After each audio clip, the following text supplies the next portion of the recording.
Well, let's bring in Associate Professor and retired Navy Commodore, Dr. Kunle Olawumi, as we continue to review developments in the National Assembly following allegations of USAID funding terrorism in Nigeria. Thank you for joining us on the news this hour.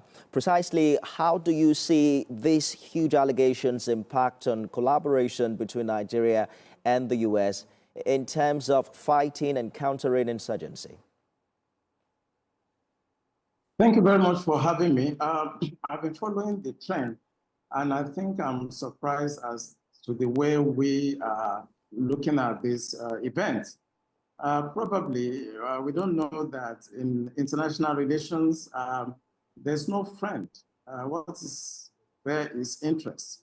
And American, United States, the British, the French, they pursue their national interests the way they deem fit. For me, it's left for Nigeria, to put its act together. I've always maintained that to be in the government in Africa, you require three things: intellect, character, and courage. Whatever we say the USAID is doing is in their own interest. We should put our acts together in Nigeria and ensure that we avoid three very fearful things. One of them is espionage. The second one is subversion. And the other one is sabotage. It's not only the US that is doing this. The only thing that you see difference here is that the United States of America is about the best democracy in the world. That's why you can hear this. The British are doing worse. The French are doing worse. So are the Germans. But you will not hear it. The news scramble now. We are having the Chinese. We are having the Russians. They are doing the same thing. I think this just, for me, is a wake-up call for Nigeria to understand that our national interests should be paramount. And whatever the other countries are doing, we should actually try to counter them by expressing courage in dealing with the United States, the British, the French, the Russians, and the Chinese. They will always follow their national interests. And what is it? Nigeria has huge resources, and they're going to do anything to have a go at it. So I think I will not blame the United States, French, or the British as to what they do. I will blame us. How do you see us now? I want to say something quick. Yes, I'm wondering how you see us in that context. For instance, the lawmakers and intelligence units work together to get to the bottom of this and ensuring it doesn't happen again in the future if it is true. It will always happen because when you look at the history, look at in the 70s, in the 80s, look at what happened in Afghanistan, what happened in Iran, Saddam Hussein, Libya, even Syria. This will always happen. And I want to tell our audience that there are two elements to this. The first element is the hostile intelligence service that try to ride us so that they can take our resources, including all the money stolen from Nigeria, including our brains, and whatever solid minerals we have. It is their prerogative to do that. But the other aspect that all the pundits I've listened to have not addressed is the domestic subversive organization. CIA, MI5, Mossad, they cannot do anything except there are some Nigerians that are ready to cooperate with them. When you talk about terrorism funding, there are the Nigerian counterparts that we have neglected over the past 10 years. I said that the people you are supposed to go after are the sponsors. Now we are talking about the foreign sponsors.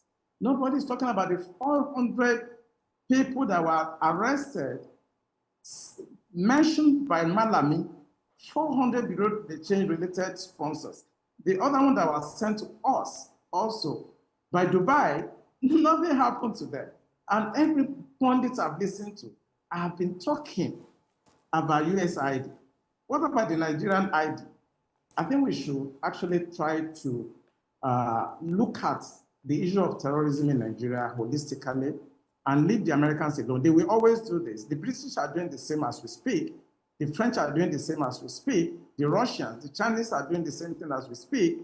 Let us look inwards, because without the insider in Nigeria, the USAID they are nothing. I train with them. I train with the Mossad, train with the Americans.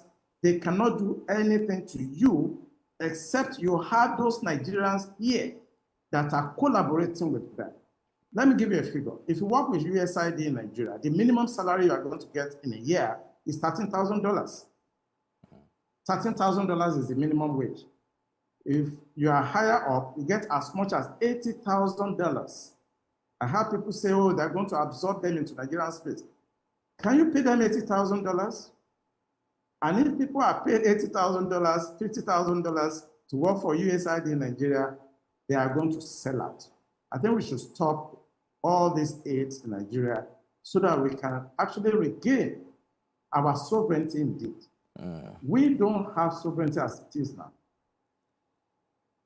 Good way to put it, and a very unique point that you have made. There were conversations as to, the role that such agencies play in Nigeria and whether or not we have really, gained that level of economic independence, especially with the body language we're seeing from the U.S. president. Would you say that economically we're prepared to take those tough decisions you're talking about? Oh, absolutely. Nigeria is one of the richest countries in the world. We have the money, we have the resources, both human resources and material resources. I think what we need to do is to have the courage, I mentioned it earlier, to govern this country at any level. You need intellect, you need character, and you need courage. The most important is courage. To relate with the United States or some of these people that we go to Chatham House and so on, we need courage to tell them to go to hell. We don't need them. They need us. We are the giant of Africa. Since we went to ECOMOG, they've been after Nigeria. And this thing I'm seeing now is not new. It's been on forever. I was in the system and I know this has always been happening. But why they get away with this is because we have Nigerians in the military, in the political space that are working with them. And that is why they are getting away with it. But we need to send a note of warning to those Nigerians that are ready to collaborate with the foreign partners, the hostile intelligence service, to undo our sovereignty. I think we need to set an example, get those people that were mentioned in the past, arraign them, and try them in a court of law so that others will stop collaborating with them. I don't blame Americans. I don't blame the British. If I were them, I would do the same. If you are stupid, I will try to help you with your resources. I will take them away. So I think we should try to look inwards and forget about the USAID. I think we should look inwards. We have our internal problem. And I think that's what we should focus on. They will always do what they do. Indeed. Fish out the moles and summon on courage to severe relations with these agencies. Retired Navy Commander, Associate Professor Kunle Olawumi, thank you for talking to us on the news tonight.